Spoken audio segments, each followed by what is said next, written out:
तामुलपुर महकुमा आसु आरो गाव मावसोम हानजाया दिनै रायजो राजाफोरनि गेजेराव सांग्रांथि मेल खुंदों। सुबुं लांखारग्रानि बेरेखायै बे सांग्रांथि मेलखौ खुंनाय जादों।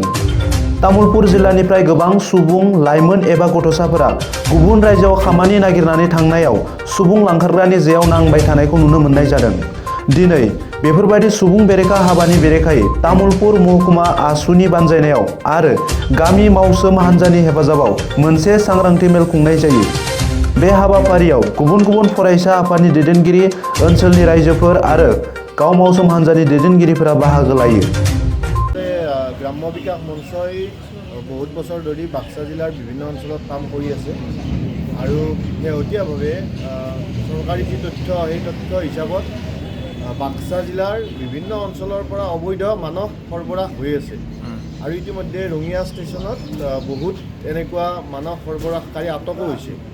গতিকে আমি বাক্সা জিলাৰ বিভিন্ন ছাত্ৰ সংগঠনৰ প্ৰতিনিধিৰ লগত আজি গ্ৰাম্য বিকাশ মঞ্চই এক আলোচনাত মিলিত হলো আৰু পৰৱৰ্তী দিনত এই অবৈধ মানৱ সৰবৰাহ ইলিগেল হিউমেন ট্ৰেফিকিং যিটো আছে এটি কেনেকৈ আমি ৰোধ কৰিব পাৰোঁ বা আমি সমাজত কেনেকৈ সজাগতা সৃষ্টি কৰিব পাৰোঁ তাৰ উদ্দেশ্যে এখন আমি যৌথ সভা আয়োজন কৰিছিলোঁ।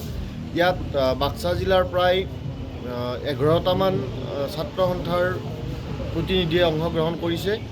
গ্ৰাম্য বিকাশ মঞ্চৰ বিষয়ববীয়াসকল আছে আৰু এই গোটেই অনুষ্ঠানটো আমাৰ আজিম প্ৰেমজী ফাউণ্ডেশ্যনৰ উদ্যোগত হৈছে। ধন্যবাদ। মহকুমা ছাত্ৰ সন্থা আৰু গ্ৰাম্য বিকাশ মঞ্চৰ সহযোগত আমি তামুলপুৰ জিলাৰ বিভিন্ন জাতি জনগোষ্ঠী ছাত্ৰ সংগঠনসমূহৰ লগত মানৱ সৰবৰাহকাৰীৰ ওপৰত এখন আলোচনা সভা আমি আয়োজন কৰোঁ আৰু এই আলোচনা সভাৰ জৰিয়তে আমি অবৈধ মানৱ সৰবৰাহকাৰী এজেণ্টাসকলক আমি আজি সকীয়াই দিব খুজিছোঁ যে তামুলপুৰ জিলাত বিভিন্ন অঞ্চলত তেখেতে দৰিদ্ৰৰ সুযোগ লৈ পেলাই যি মানৱ সৰবৰাহকাৰী কৰি আছে এই সৰবৰাহকাৰী আমি বন্ধ কৰাৰ কাৰণে আমি দাবী জনাইছোঁ। তাৰ লগে লগে আমি তামুলপুৰ সমষ্টিৰ বিধায়ক মহোদয়ক আমি অনুৰোধ জনাইছোঁ আৰু BTCৰ চিফ প্ৰমোদ বড়ো ডাঙৰীয়াক আমি অনুৰোধ জনাইছোঁ যে এই মানৱ সৰবৰাহকাৰীৰ ওপৰত তেখেতসকলে দৰিদ্ৰতা যি সুযোগ লৈ মানৱ সৰবৰাহী কৰি আছে এই সৰবৰাহকাৰী তেখেতসকলে বন্ধ লোৱাৰ কাৰণে তেখেতে উদ্যোগ লওক।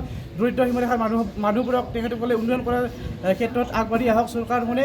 গতিকে এই ক্ষেত্ৰত আমি আজি তামুলপুৰ মহকুমা ছাত্ৰ সন্থাই আজি এই সভাৰ জৰিয়তে আমি আহ্বান জনাইছোঁ।